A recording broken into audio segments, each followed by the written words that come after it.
Sekretaris Daerah Aceh mengapresiasi kondisi sejumlah kantor cabang pembantu Bank Aceh Syariah di wilayah Kabupaten Biren dan Kota Lux Malwe.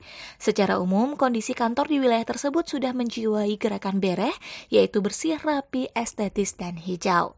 Sepanjang hari Sabtu, Taqwallah bersama tim Bank Aceh Syariah Pusat berkunjung melihat kondisi kantor Capem di wilayah Kabupaten Aceh Besar hingga Kota Lux Malwe. Kunjungan itu bertujuan untuk memantau sejauh mana gerakan bereh diimplementasikan di bank milik pemerintah daerah tersebut. Menurut Sekda, sebagian besar kantor Capem di Biren dan Lux Malwe sudah terlihat indah dan menggoda, meskipun ada beberapa kantor yang masih belum memenuhi standar gerakan bereh.